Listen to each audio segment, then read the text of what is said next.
Hello and welcome back to another episode of Star Wars Alliance. Of course, I'm your host Clay, and with me, like always, is Katie.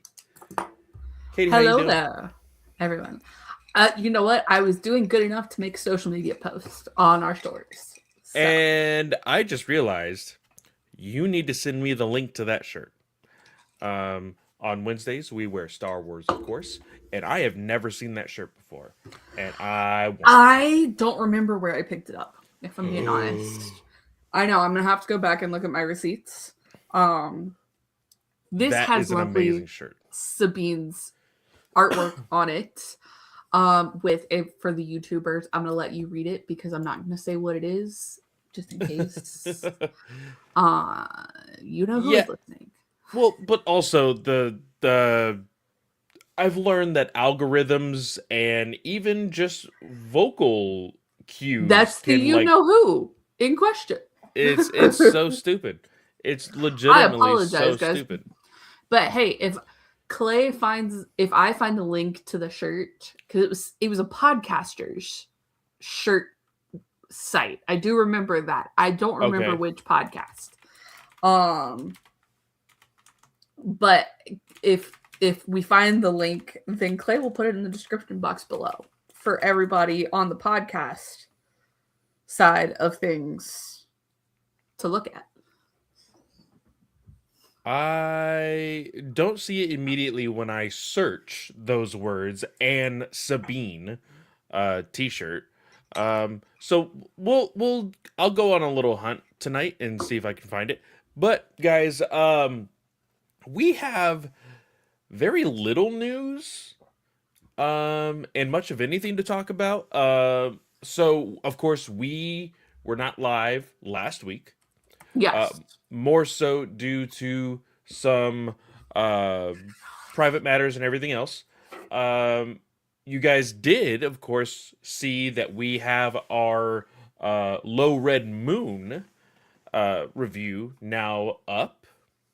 So if you guys are interested, I would almost even say if you've played the game, but you haven't, of course, read the book, because the book is. Wait, is the book out yet? Hold on.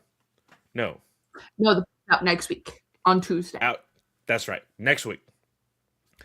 I would even say, We did not talk major spoilers, so I yeah, feel like you could if you've either watched the cutscenes or played the game, I would say you could still listen to our review. And then if you have played the game, I would say it's almost 100% recommended that you read the yeah, book, because story it was so good, so guys. good. It was so good. Um, we do have two things of news to talk about. Uh, Not a lot of news, like Clay said, but some news. The first bit of news is kind of more minor. But it looks like um Star Wars Lucasfilm Publishing is branching out in their comic endeavors. Um and we'll be working with Mad Cave Studios. Mad Cave Uh, and Paper Cuts. I used to work with them when I worked with Lunar. It is a great company. It is very family friendly. I was very excited at this news. Sorry to cut you off there, but I was genuinely excited. I saw this news not on any social media, because I don't really count LinkedIn as social media, even though it is. yeah. Um, it's more professional. And so when I saw the news there on LinkedIn, I got really, really excited. So Star Wars is in good hands over there, over at Paper Cuts. So if you guys are looking for more of a family friendly, kid friendly adaptation, this will definitely be it. Yeah, it says that they're going to be focusing, like you said, family friendly, solely middle grade Star Wars graphic novels. So, very excited that this is not going to be individual comics that will then be transposed um, into a graphic novel. So, like, this means like this is a first grab, basically. Mm-hmm. Um, both graphic novels that are currently planned will be released this fall. The first book, named Star Wars Smugglers and Scoundrels: The Race for Jabba's Bounty, is written by none other than Kevin Scott, with art by Christian Colbert. And when teasing the story, Scott says that this will be Jackson's, one of his favorite characters from Legends that he's been able to introduce back into canon. And so this will be Jackson's first meeting with long-term rival Han Solo. The summary is available on your favorite comic publisher of sorts. We're not going to read that for you guys.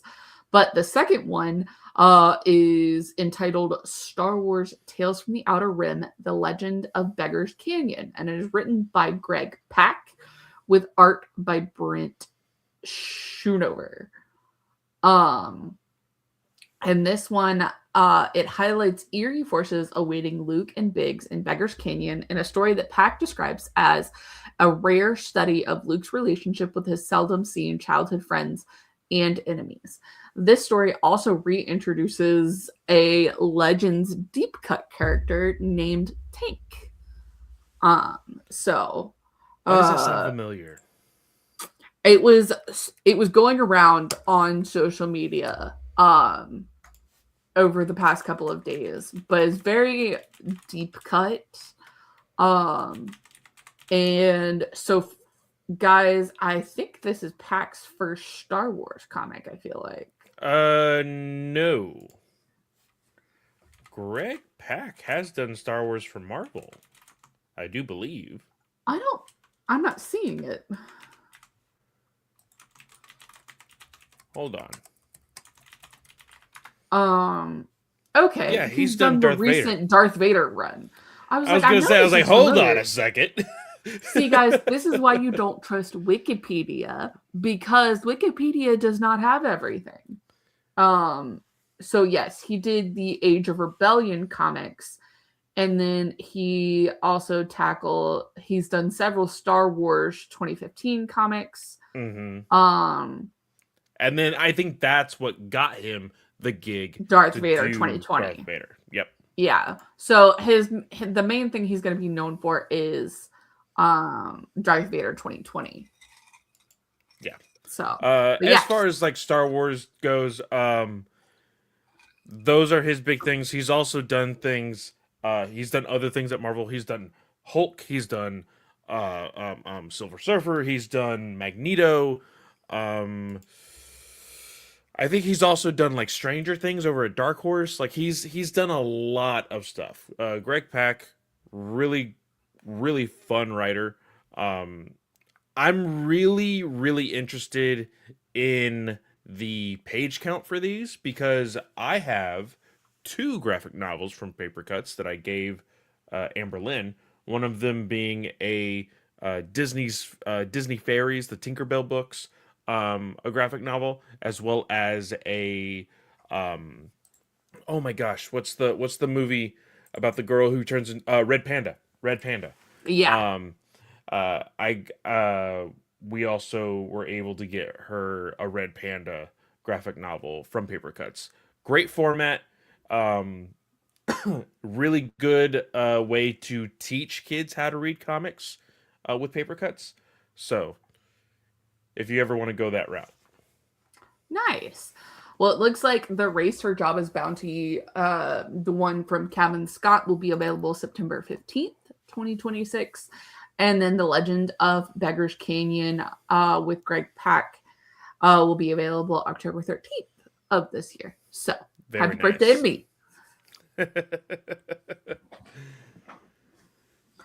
All right. So, to the trailer that we were teased with. I think this is the first time we've had a tease for a Star Wars trailer.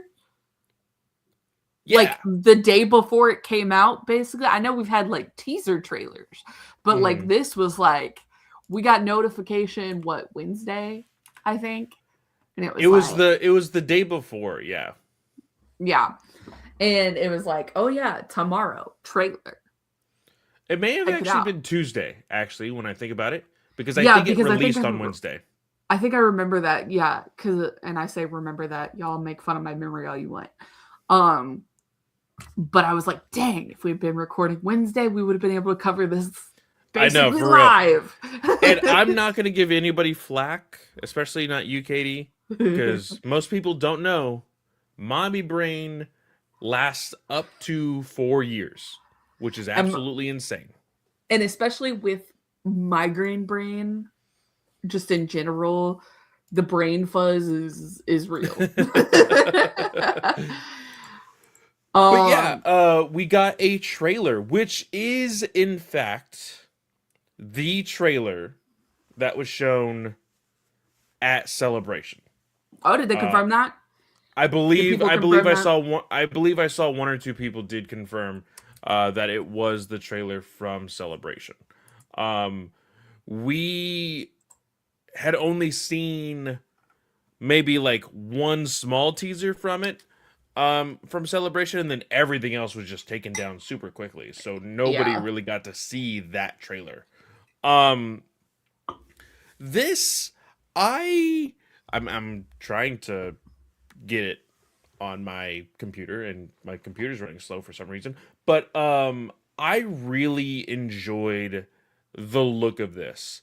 And the reason why I say I enjoy the look of this, because we will talk about the animation here in a second, um but it's dark, I love it. as it And should be, because this is yeah, a Sith Lord series. um but there was a moment where I like blinked and I missed it, but I saw the aftermath and I was like, "Oh, Maul just, shot his lightsaber through the jugular of somebody. Why would they yeah. show that in a trailer?" And I had to watch it twice and I was like, "Oh, wait a second, that's a droid." Okay. Yeah. But still, the precision, the malice, like the violence of it is still very dark. And I kind of like the direction. I like how much they're getting into it. Yeah. Um, it looks like just it it feels like Star Wars kind of taking a step back and like especially with the tea ceremony in the beginning, like it's going back to its heritage almost. Um and like I just love it. So this takes place primarily on the planet Janix, which is a completely new planet. Um and the way they phrased it is like basically this planet is like Metropolis and Gotham all in one sort of thing. And Mm-hmm. just the artwork and the animation, it looks incredible. Um guys, this does feel like Clone Wars animation on first glimpse. Mm-hmm. However, they have improved on things and kind of taken it to the next level. Obviously, we've seen the hairstyles of Clone Wars. This is just one example, guys, but we've seen the hairstyles of Clone Wars. Guys, these people actually have hair, like Yeah. hair follicles in this. Th- This is not just a helmet hair. this Like, this isn't blocky hairstyles. yeah. I like this. It gives it fluidity. It has um fluidity. Did I just said fluidity? It I like the flow of it, like literally. Like I like how everything moves. Yeah. And I saw a lot of people were like, "Why does it look so weird?"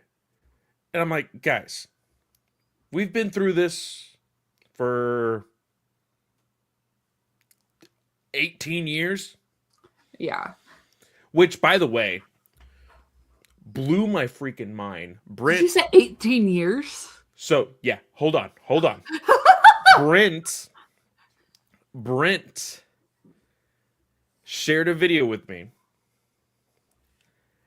and it was, of course, the Ahsoka actress, um, She Ashley was, Eckstein. yes, Ashley. She went to Disneyland to celebrate Ahsoka Day. I believe it was Ahsoka Day. I can't remember. Let me actually just pull it up. My volume's all the way down. Uh, I don't know if anybody actually heard just a couple minutes ago. My sound was just blaring when I tried to grab the trailer. But where's Brent? Brent showed me this video, and I was like, "What is going on?" So That's in the insane video, it that it says has been this long. Ashley, the actress who brought Ahsoka Tano to life 18 years ago, she was at Disney World and Galaxy's Edge, right? Yeah. And I just, and it says Ashley surprises fans on Ahsoka Tano Day. So it was Ahsoka Tano Day 3 days ago. Um, I watched it twice, and then I finally realized what it said at the caption. It's been 18 years since the movie came out in theaters. That's insane. 18. Holy crap. Like, guys, I turned 30 this past year, so I always like to make fun of the GUA guys because I'm like the youngest of the You are the youngest of everybody. Yeah. So, like, just the fact that that shocks me too is just like wild. Yeah, that's insane. Okay, so she is, how old is she? Wow, she's older than I thought she was.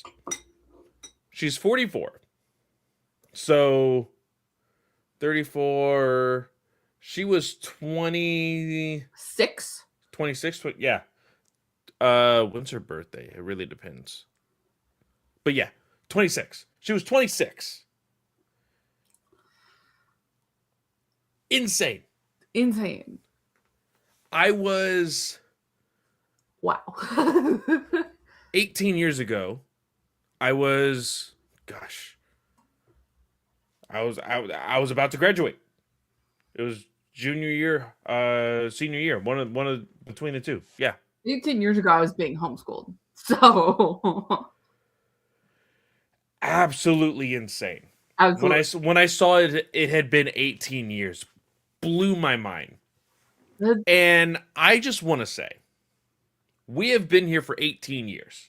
We guys, I was there, midnight release, in my homemade Jedi robe at the theater. My dad fell asleep because he didn't like the animation. There was people that were in the theater that were talking because they didn't like it. I remember all the hate that this show got. I actually was not in theaters because of my age. My mom was like, "No, we only go to the theaters on Christmas Day." Because I have 3 siblings. It's expensive to take 6 people to the movies, even back then in 2008. So, but y'all, I have been a Star Wars fan. I've been here. I would have gone to the theaters if I'd been allowed to. And like, I understand, like, guys, freaking Into the Spider-Verse. People thought it was weird looking in the trailer. When the movie came out, people were like, "Oh shit," right? I still do think it's weird looking. I don't vibe with the comic style animation. I think I was watching, like, we're in the middle of watching the second one now. Me and Abby are. And the second one, I think, went a little crazy with especially the changing of the color. I can see how it can be straining on the eyes, especially with your With the migraines and disorder. everything else. Yeah. Yes, I can understand why it's a little bit more difficult for you. We have gotten 18 years of this animation, guys. Yep. And you see one hair follicle and you're like, that's weird. That's silly, guys. Yeah. It's super silly. gorgeous. It looks like what we would expect it to feel, while also taking it up a notch and really going back to the basics of animation. Because animation did used to have individual hair follicles. Don't get me wrong, I enjoy seeing different animation styles and seeing what people can come up with. But people really used to take time with the animation and really make it look realistic. Mm-hmm. And so I'm super happy with this. Um, Visual effects director Joel Aaron, uh, Athena Portillo even says he went back to the practical ways of capturing brushstrokes by painting them on glass and then uh, shooting them with then strategically placing them on shots. Like I love that. It's really traditional, and I'm super excited for this. Guys, Yeah. this is going to be premiering April 6th with 2 episodes, and we'll be continuing with 2 episodes a week until the finale on May 4th. How do we feel about this being a Monday release, Clay? I don't like it. Now, there's a con and there's a pro. Pro, Mondays are my day off. So there is no problem that I'm going to have actually watching this. The problem that I have is that there's 2 days until we record. And Yeah. now 2 episodes that I need to refresh my mind on when we actually record about it, right? And we've talked to the other Geekverse guys and the GUA guys, and we assume this is because of Daredevil. Yep, because Daredevil is premiering, I think, 2 weeks before it, on the 24th. Yeah. So, which is the 24th a Tuesday? yeah. Yeah. So that is the reason that they are. Yeah. They're not wanting them to clash. Here's the thing. You could still do it on a Wednesday, like you've been doing it. Well, I think the problem is that they would rather have the talk of the town be on the live action thing. So by premiering it on Monday, you allow Daredevil to take over Tuesday night for the rest of the week. For the rest of the week. Now, of course, everybody at Lucasfilm is like, oh, but the finale is on May 4th. Cool. You've Nope. done it in the past where you just reschedule the final episode. Exactly. And up until this point, now, again, this may be another reason why they're doing this, is as of right now, there is nothing else planned for Star Wars Day. There's nothing else debuting on May 4th. So I understand that they really want the hype to be around this show on May 4th, which is a little disappointing in my mind. Like, I feel like there was a lot more in recent years. Yeah, because you had the Tales of the Blank premiering on May 4th. And with this, I don't imagine that we're going to get another Tales series this year. Yeah, I don't think there will be one that is like I don't think there will be like a shadow drop of you know, Tales of whatever. Of course, again, guys, we also have Mandalorian and Grogu, like just on, you know, what 4 months from now, 22nd of May. So yeah.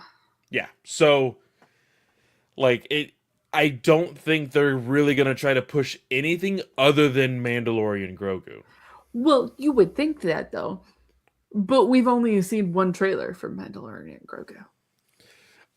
Actually, I believe I just saw that there's supposed to be another one next week. There's apparently a trailer already out there in theaters. Did I read that right? Or did I saw see that one. It was very close, if not the exact same as the one that debuted. Yeah, because I saw, what movie did I go see? I saw the Anaconda movie, and Yeah. it was attached to that one. Okay. Yeah. So very close, if not identical, trailer to Yeah. what's already out there. I don't know. Like what are we gonna see? Like the timeline actually wouldn't really work, but are we gonna see some sort of like reveal at the end of Maul that connects to Mandalorian Grogu? Like I would actually kind of hate that. But What if you saw, okay, here's a question. What if you saw Carl Weathers' character? the connection there, I could Very see it minimal. because of how Maul is kind of the underground Yeah. evil dude that is like borderline Sith and everything. Um, I can see, of course, with Carl Weathers be well. You know what? No, I have to be okay. I have to be okay with everybody else being recasted. I have to be okay with Carl Weathers being recasted. It's just the way it is. I think that Especially with a voice actor, like there's no yeah. guarantee that he would have Well, done I it mean, because we already anyways. have Princess Leia recasted with the voice actor, Yeah. so I I I think I'd be apologize okay if you with could hear it. my toddler. Apparently, she is not very happy going to bed. I think it would be okay, actually. Now that I'm thinking about it. Well, the characters that we do know are present. So our Red Twi'lek does look to be a former Jedi Padawan. Uh Yes. her name is Devon Izara, and she is voiced by Gideon Adlon, who is a recent Golden Globe winner. There's a detective kind of guy that makes an appearance.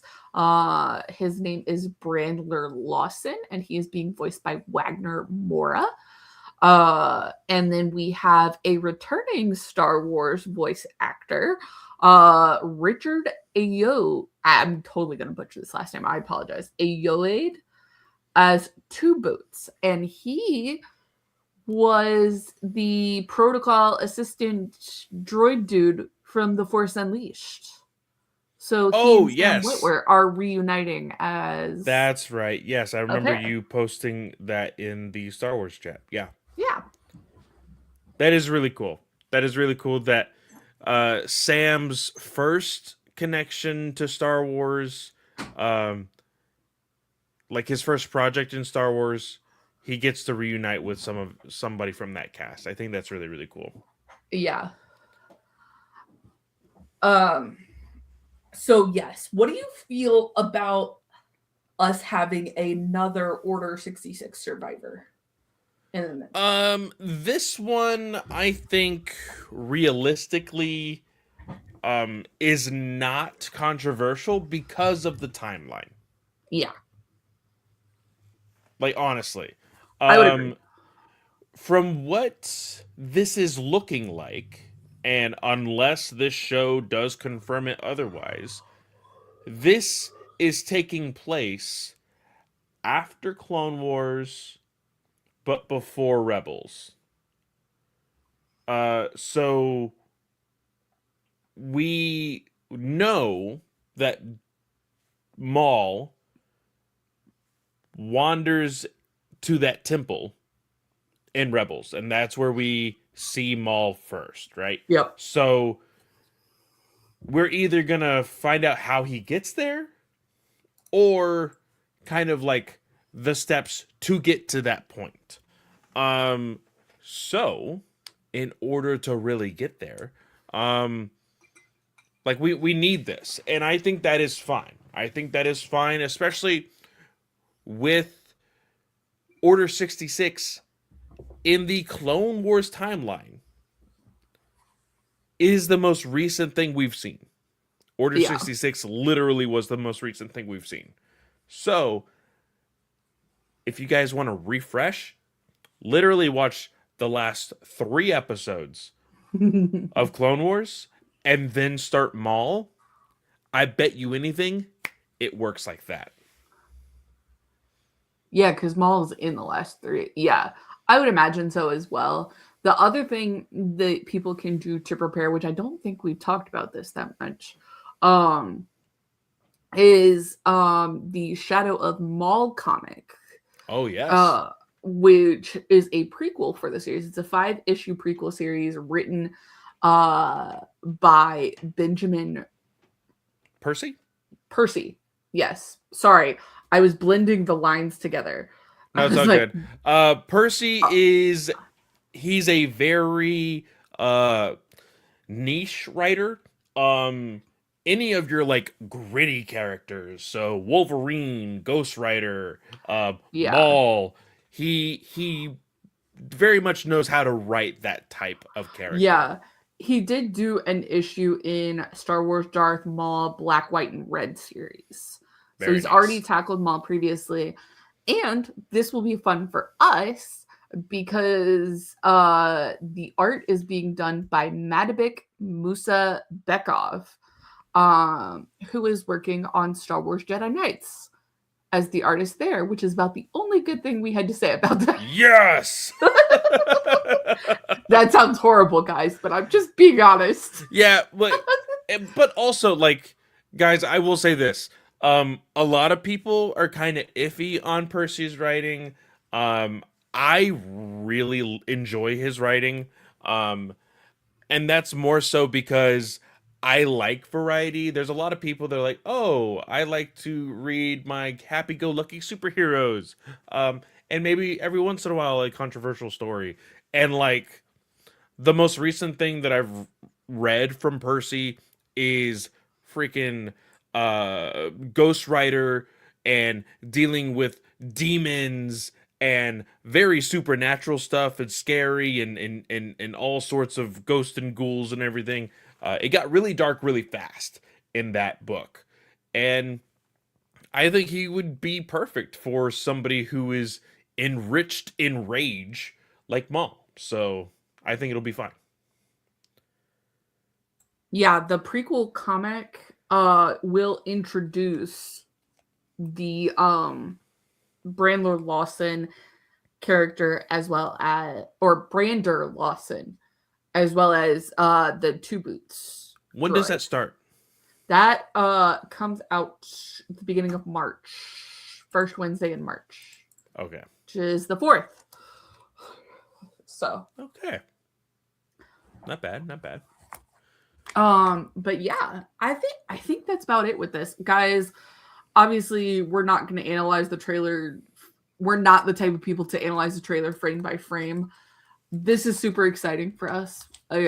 Clay, it took a month off of his episode planning duties. Yeah. So I'm so hyped about that. And that's more so because like I was even telling Abby today, it's like, hey, all of my time that I'm supposed to be planning, and I'm not gonna air out my grievances here, but the GUA knows Clay's 2026 has had a not lot been going on. 2026 is not my year. I'll just say that, guys. So You far, need and some it's only positivity January. in your life. Exactly. So I'll take anything. I'll take anything that helps me out. So before we move on to our main review of today, which is in fact the third book in the Bane trilogy, being Dynasty of Evil, I did want to go ahead and touch on this very small detailed thing dealing with the Mandalorian and Grogu. Um, we have now since learned that there was this rumor that was like, oh, if Mandalorian Grogu does horribly wrong, then Filoni will never get his movie, like his big like Yeah. Mandoverse movie, right? And I thought that was like, he's now the co-president. I don't think he's gonna let it go that The man easily. can do what he wants. Exactly. And so we've gotten confirmation from Daniel RPK stating that uh, it will be reworked as a limited series if, big word being if, The Mandalorian Grogu flops at the box office. So, we had heard before that Ahsoka season 3 is not being greenlit yet. Um, and everything was kind of hanging on Mandalorian Grogu. My question to you is, Katie, because you've kind of, I feel like, given your answer sort of with the comment of, oh, we've only seen one trailer. How do you feel Mandalorian Grogu will do right now? Like, just like off the cuff, do you think this will immediately be a hit? Currently, with the transition of Kathleen Kennedy being out, like the movie was already made, right? Mhm. Before Kathleen Kennedy left. Yep. It could still the her leaving can still affect how the box office acts today because of the quick or lack thereof uh slow decisions that Filoni and Brennan make during the box office run, I feel like. So, how do you feel? How do you feel about the movie right now? I mean, obviously, I'm gonna go see it. So Yes. nothing that happens in the day to day for Lucasfilm, other than if they'd like just blanketly go, I'm gonna create this whole movie with AI or half the movie with AI. That's probably the only thing that's gonna get me to not go see the movie in theaters. Mhm. Um, I I don't picture it's gonna make a billion. It's not gonna make a billion. Movies just don't make a billion right now. I I think the mean, only Zootopia. Zootopia, which is proving the prowess of animation that people still can't seem to understand whatsoever. Um, And I think Avatar. yeah, but Avatar is stupid Avatar, Avatar. I guess Zootopia and Avatar are both 2025 films. Um I I do not think Mandalorian Grogu will be the Star Wars movie to bring in a billion. I'll be honest, No, I think it might be Starfighter. I completely agree. I think Sean Levy has the prowess in the characters and the actors to go, this movie's going to bring in a billion. That would Now be my guess. that's not a prediction from me. I'm just saying, Correct. if because the first two movies that are coming into theaters from Star Wars since we've had a Star Wars movie last, these are the debuts to back into cinema, right? If either of them had a chance at a billion, I'm gonna put my money on Starfighter Yeah, rather than Mandalorian Grogu. correct. Not going to place bets on that. I'm done placing pizza bets. Long story, guys. Um, so, um, yeah, I could easily see maybe 600. I don't think it crosses 750. I was gonna say 750 sounds like the sweet spot. Um, I here's the reality of things, guys, and I know that I'm always the Debbie Downer that brings in reality, and I apologize for this, but recently, American economy very bad. I'll put it in simple terms. American economy very bad, which means movies may not do very good. Um, because people will choose groceries over entertainment. Yep. Um, people will choose rent over entertainment. Yep. Uh, so I can't say like, oh yeah, like this is gonna hit it big. And I don't want to I don't want to sound that down in the dumps because Katie, this is gonna be our first movie together Yep. reviewing for the show, and I'm really excited for that. Um, and so I wish all of the best for these movies. I genuinely do. but for the time that we are in, it could be a little scary.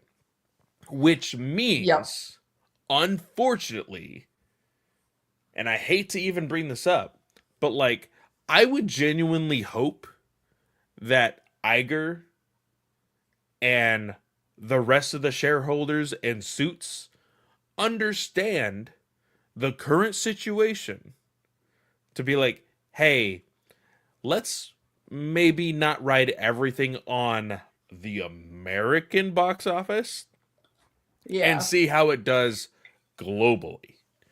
Um, And I think that's why Levy's movie will do a little bit better because we have a chance for things to kind of level out. But also, Levy is known for his family friendly, fun movies. yeah, That's going to be a movie that people go, I want to take my kids to that movie. yeah, That might be 100%. Mara's first Star Wars movie in theaters. Who knows?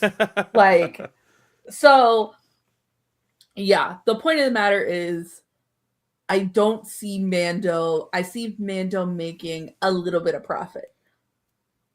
Yeah. Is that good enough for the Disney Have people? I don't we? know. I think it may be a little too soon, but have we heard anything about Mando and Grogu's budget?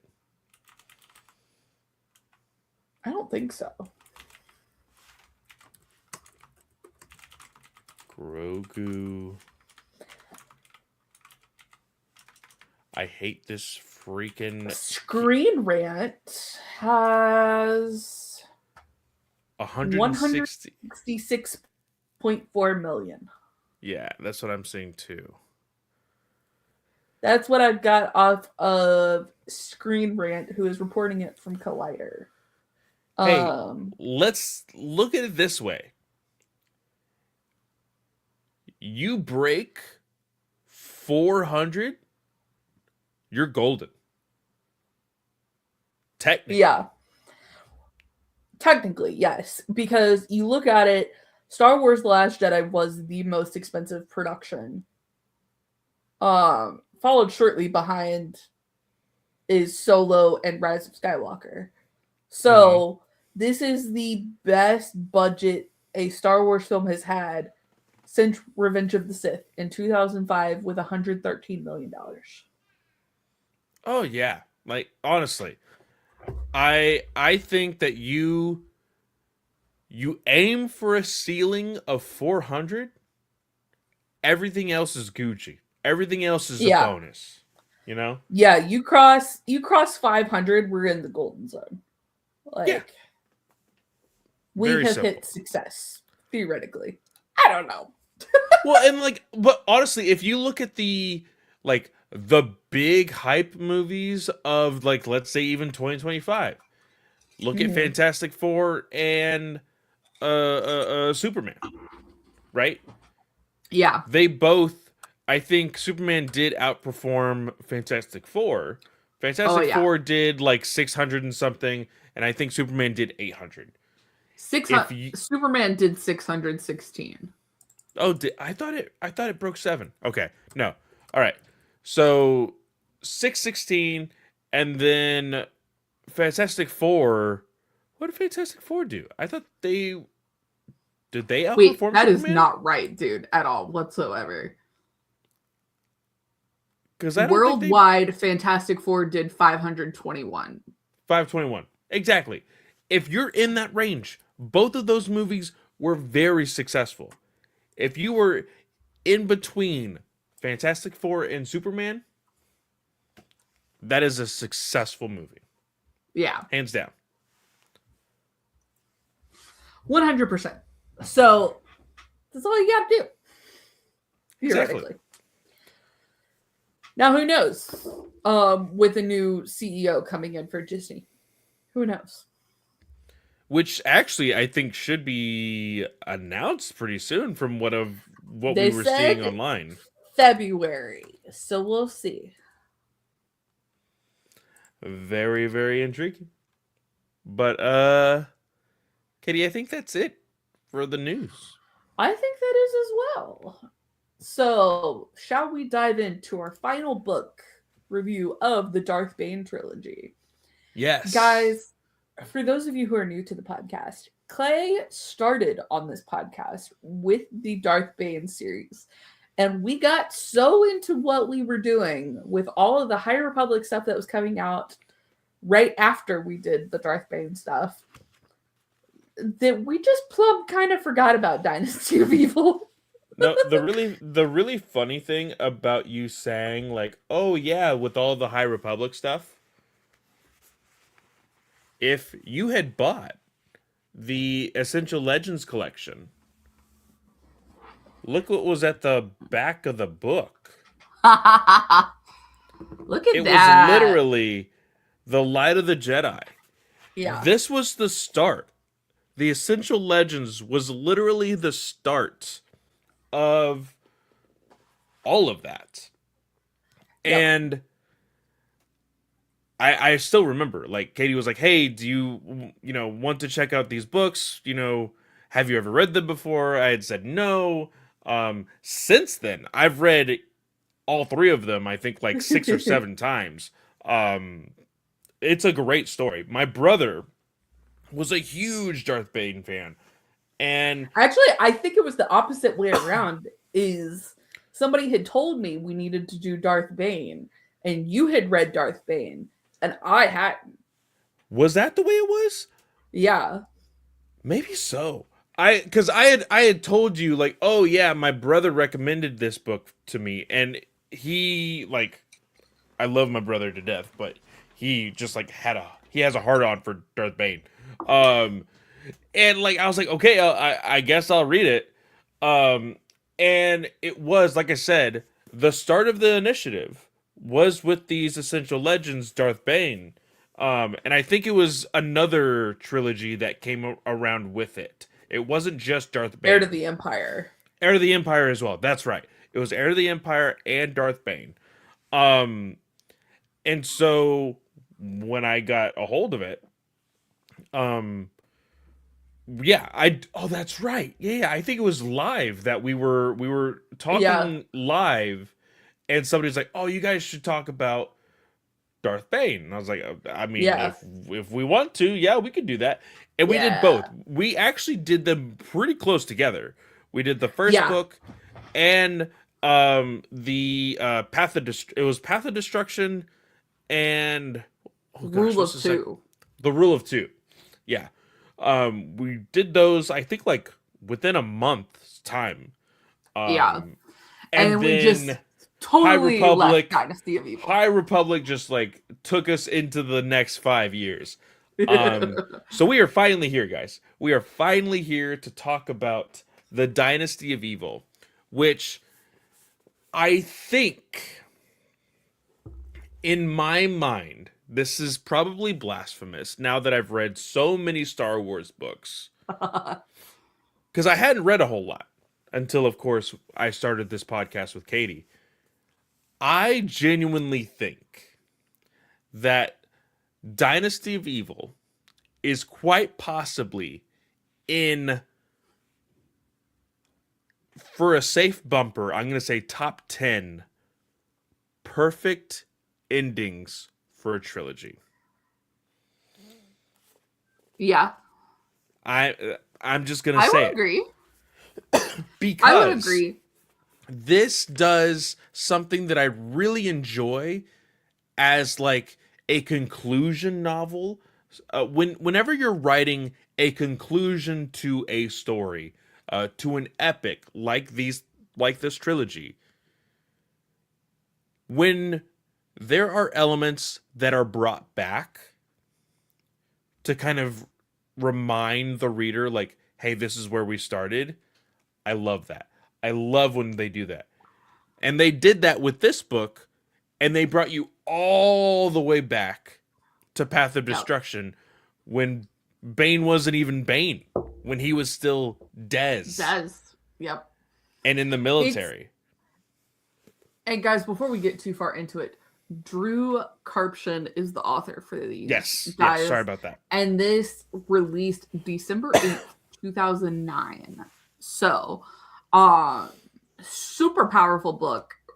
Really good ending to a trilogy, like Clay has already said. Um what did you so at this point, I guess in this book, Xana is maybe 40 years old. Bane is like 80s. Uh, is he? Because this book is 20 years. It says 20 years have passed. So maybe Xana is like closer to like 30s. Because I was thinking there was 10 years, but it does say 20 years since Bane has demolished the Order of the Sith, which would put this 20 years after Path of Destruction. See, I think I'm pretty sure near the beginning of the book it says that he's mid 40s. He's in his 20s. That young? He was that young in the beginning of the trilogy. Yeah.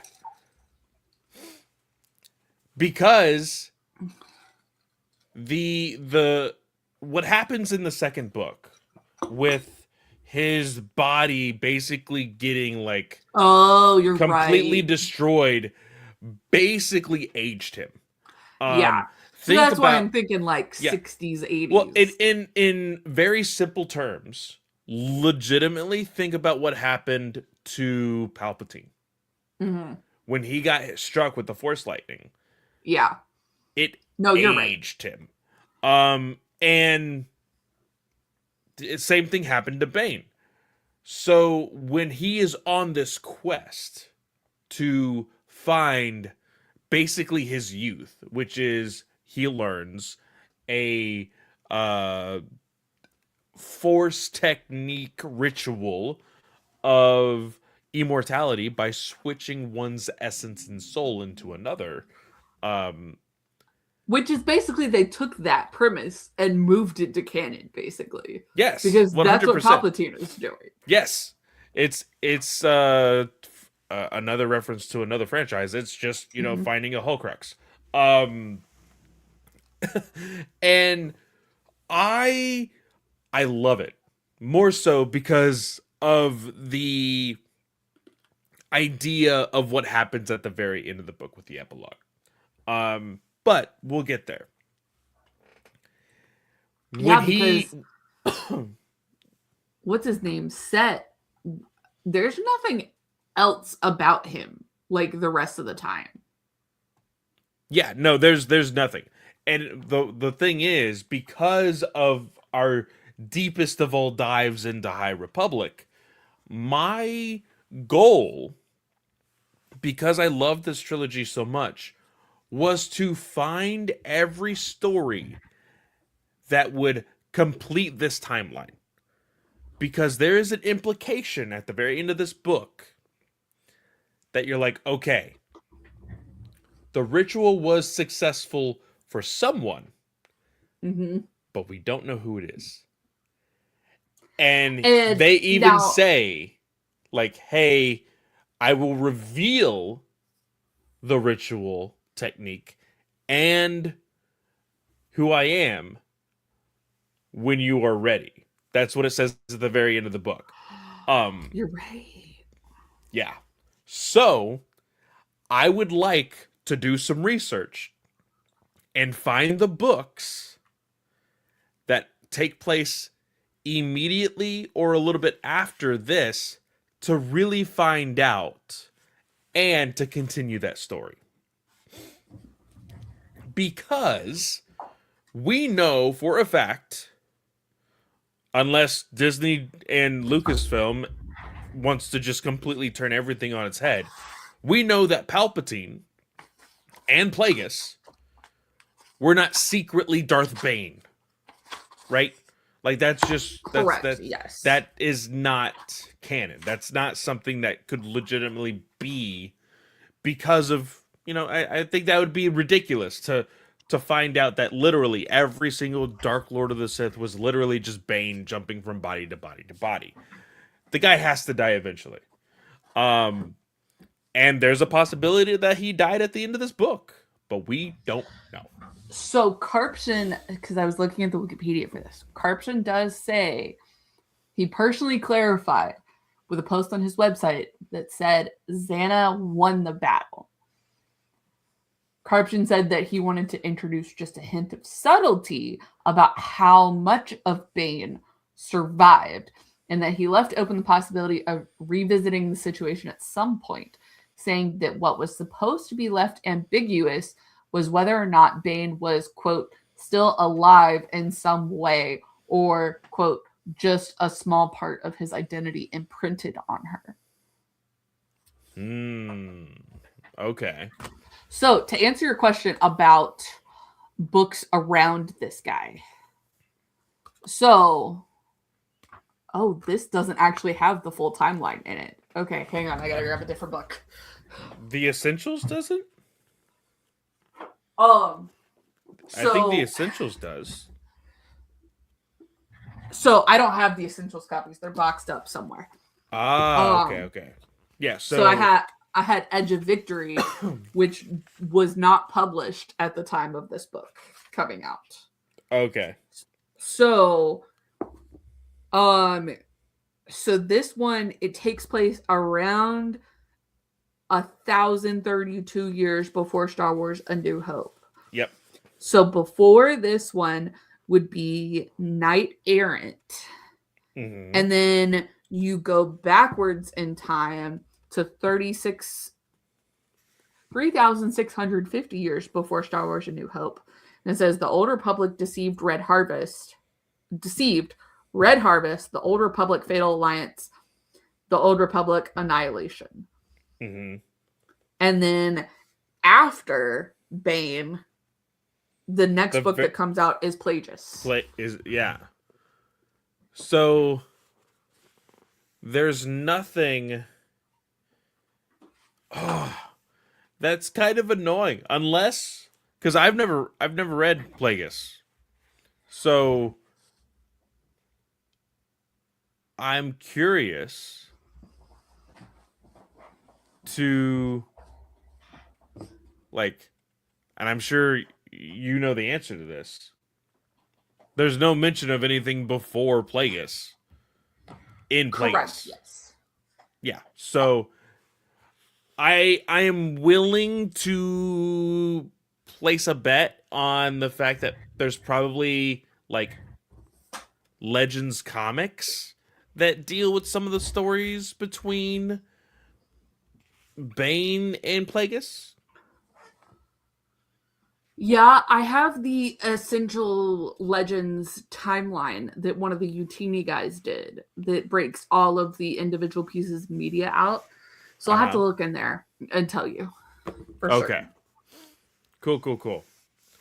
But yeah, I really dug this book. I really dug the ending of this book because of the way oh my gosh. Because of the way he ended it.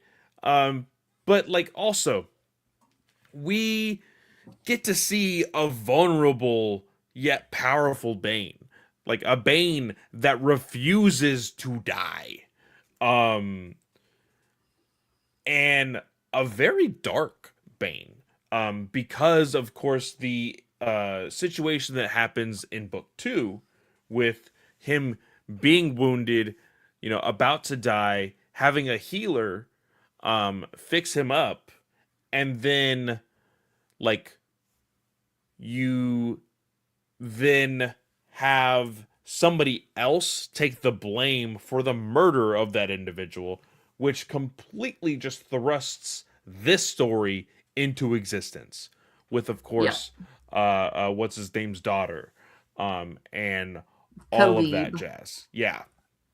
So how did you feel about her story, her revenge story, and all of that?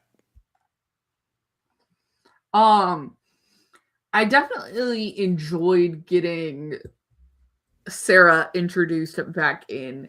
I feel like you said, it really does tie everything together in the end, bringing those connections full force.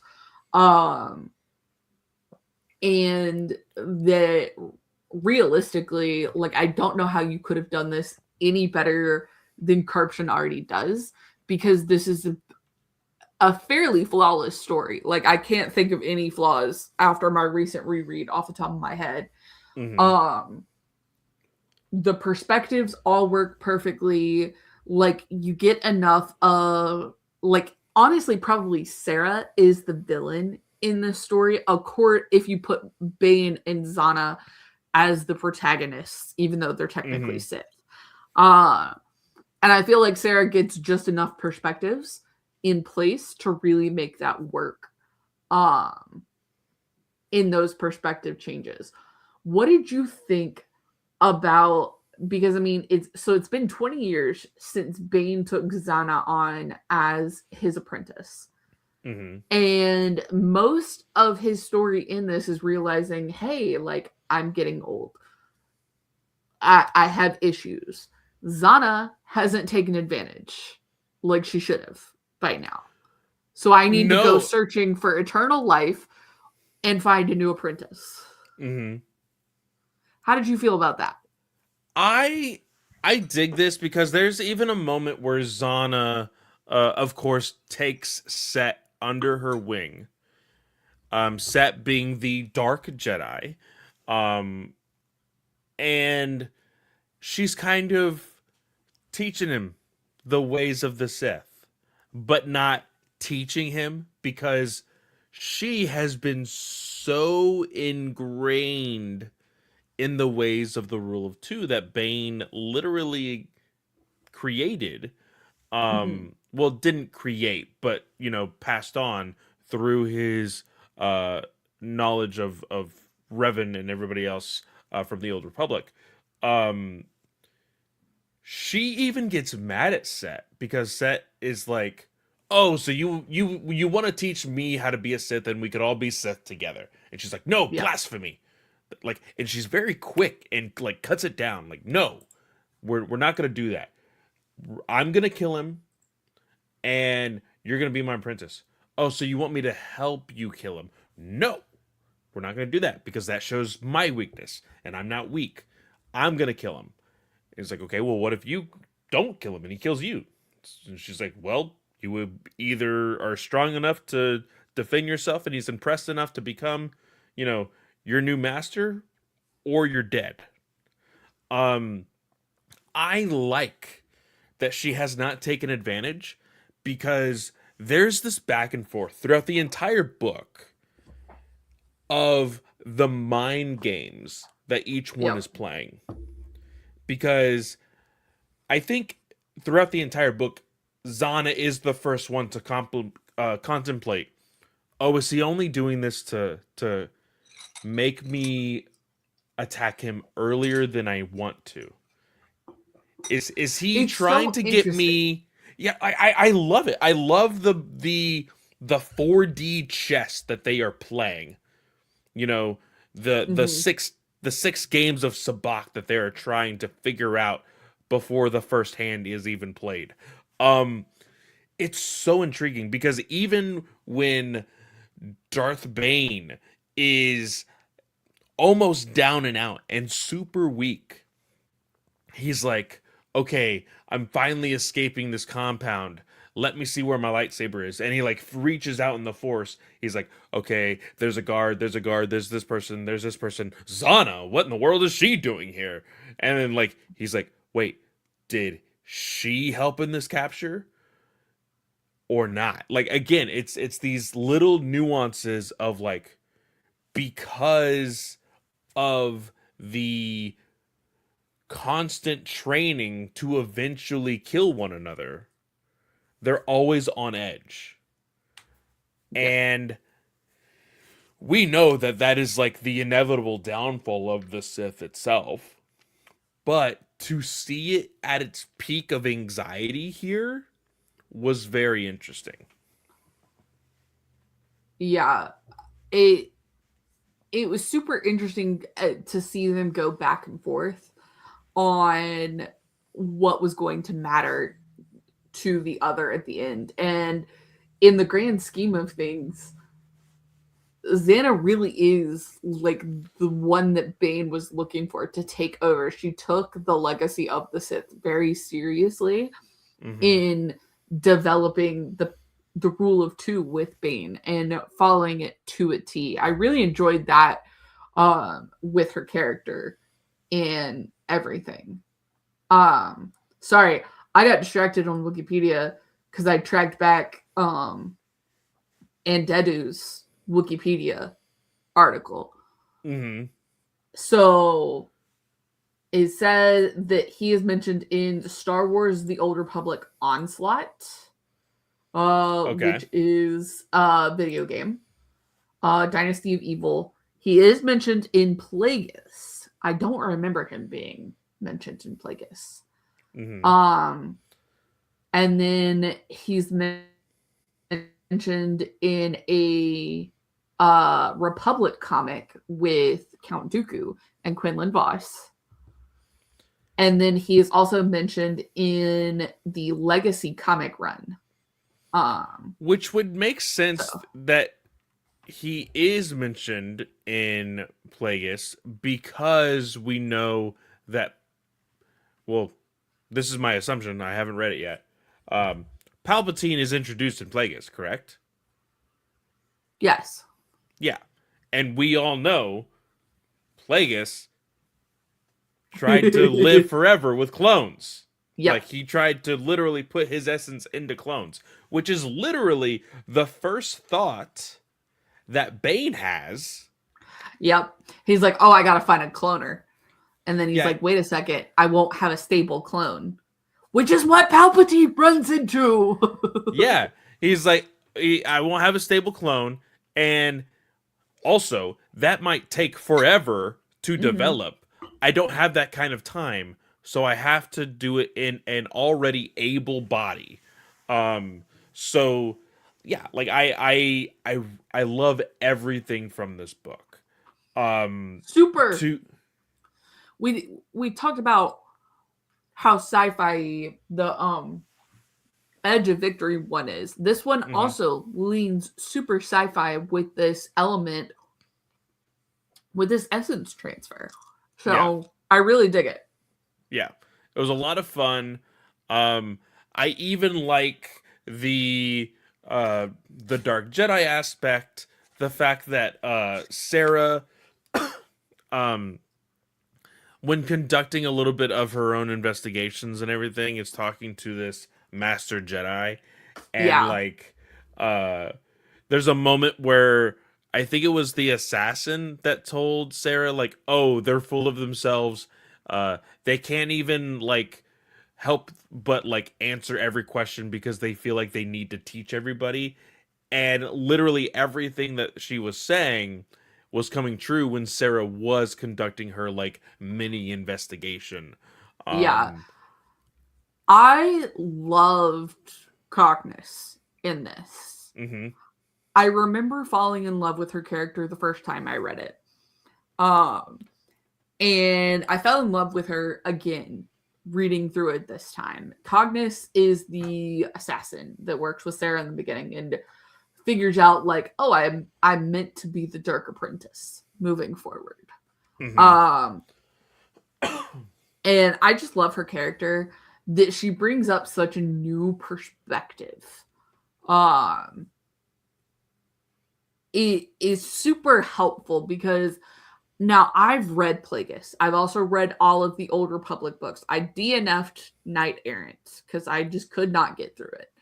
Um, I did not enjoy the Old Republic books as much as I enjoy the Darth Bane trilogy. Like these books really make that Old Oh, Republic that's vibe the John Jackson work Miller well. book. I know, I was super sad about that, but like I could not deal with it. It was I DNF'd it, and I swear I'm gonna come back to it one day. I Um, I think I actually have this one.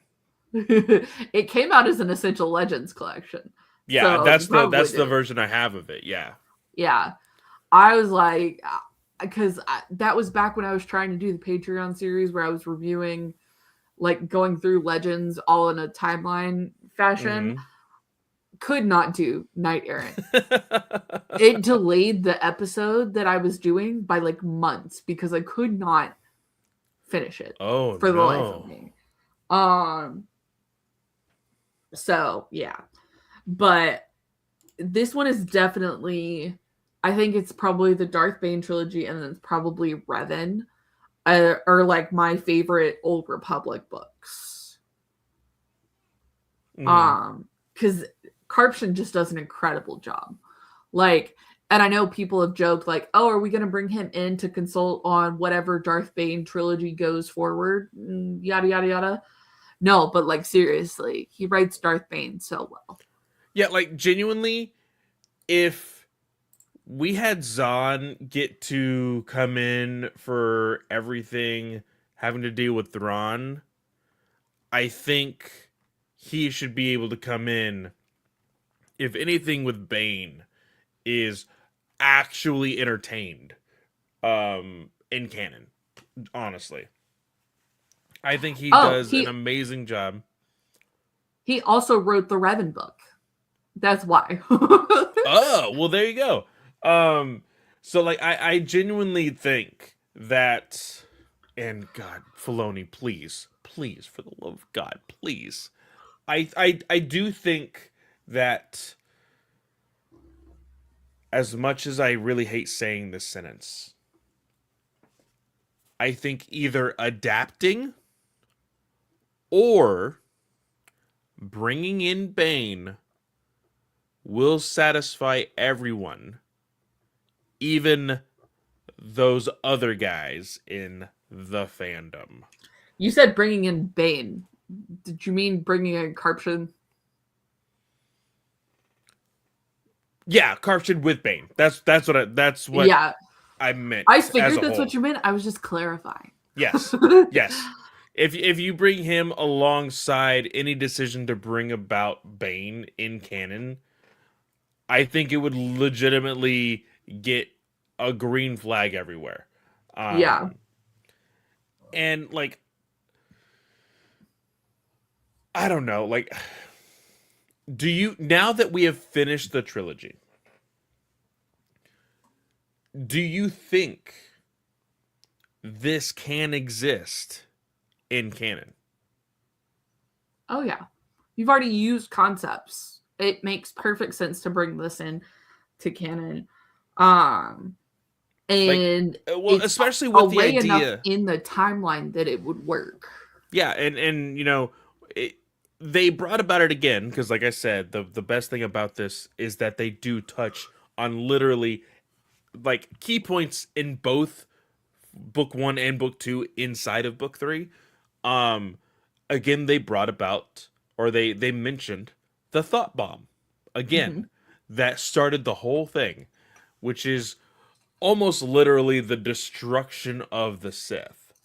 Um, like even doing that, um, even if you wanted to change it up a bit, I think you could still make this canon because, like you said, it is far enough away from everything else.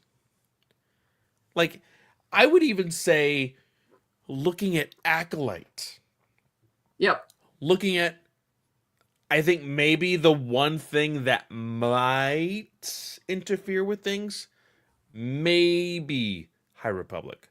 Maybe. No, But I because don't even you're think you're that would only be. 350 years off from the Phantom Menace. So you still got have 600 years of play there Yeah. to fit this in appropriately. So I really love this trilogy, and honestly, I feel like Dynasty of Evil is my favorite of the three. I know that's like weird saying, but it's just such a good book. Uh and Karpshin manages the characterization of everybody just perfectly. Uh Hmm. and that's probably, I didn't realize this either. He was the lead writer for KOTOR. That makes a whole lot of sense too. Yeah. Um and he was a main writer on the Old Republic video game, which is probably why Andedu is in that one as well. Um, Yeah. so yeah. Hmm. Excuse me. No, Somebody needs to go to bed. no. Well, the thing is, my job finally kind of got their act together, and I need to catch up on hours. So I'm going into work in 4 hours, Go to bed. and I still haven't eaten dinner, so I'm probably not going to go to sleep at all. Um, yeah, Make it to work. I will make it to work. I will make it to work. Um, but yeah, like guys, I think if you have not had the chance to read this trilogy, and you are a Star Wars fan, for one, how dare you get this far into this podcast, um, and not stop and immediately go and get this trilogy?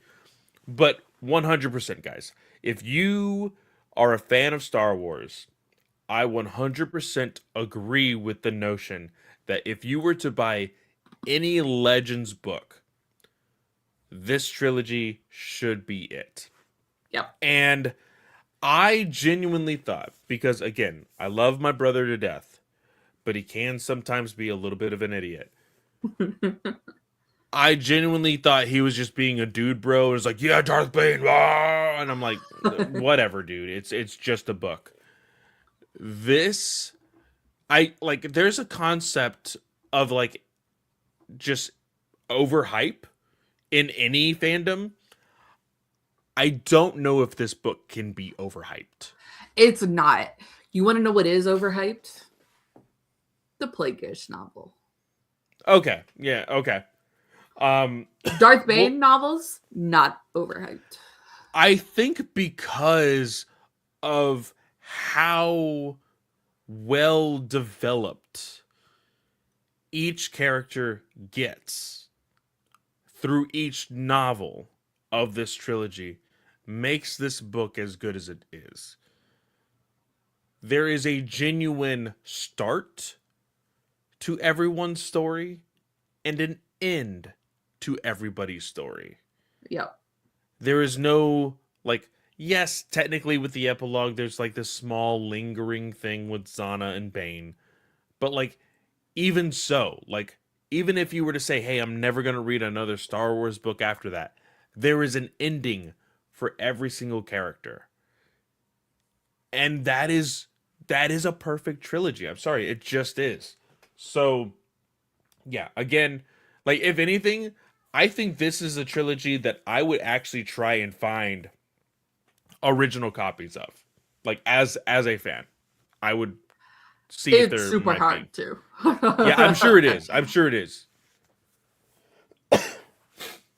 Speaking of someone who had to source original copies of some of the early Disney canon books, it was a pain in the ass. I think my brother owns at least one of them. I don't know if it's Path of Destruction. It might actually be the Rule of Two that he has. Because I see the covers and I recognize them. So it might be one of those two. But yeah, guys, I don't think there's any like much of anything else. Even mine is the Legends banner one. Yeah. So I don't think there's really much of anything else without going like into the nitty gritty deep dive into it. Yeah, which this being an old one, guys, that's not typically something that we do. But we just don't veer away from spoilers. Yeah. Yeah, for sure. But yeah, guys, with that, you can find me at Fanboy Clay on almost anywhere except for Twitter these days. And from the looks of it, it may even be TikTok as well. So we'll see how all of that goes around. But like Katie, I will start to be using the Instagram page a little bit more. So you'll start to see content from us a little bit more. I know we keep saying that, guys, but we had the great ice storm. Yes. So, There's we got a foot of snow this week, so it's a lot. 12 inches. My back porch still has ice on it. We're predicted for 2 inches this weekend, and I live in the South. Okay, so don't say anything about my inches compared to Clay's. No, it was so funny because my mom sent me a photo of her backyard living in San Antonio, Texas. And like you could see like the puddle that froze over in her back patio and then like some specks of white on the grass. And then I take a picture of just the front of my apartment and it just being piles upon piles of snow. Like that was a funny comparison. And then she had the audacity of screenshotting how cold it was. And it was like it's 24. She's like it's 24 degrees. It's so cold. And I screenshotted mine. It was 3 degrees and it felt like negative 11. Um No, I I was told you like you could come live down south. I was like, we can play this game all day, Mom. I don't think you're winning.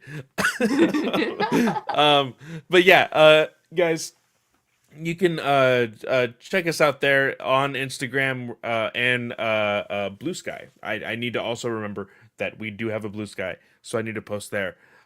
So yeah, Katie, what about you? Y'all, you can find me on most social media platforms is at Slice of Katie.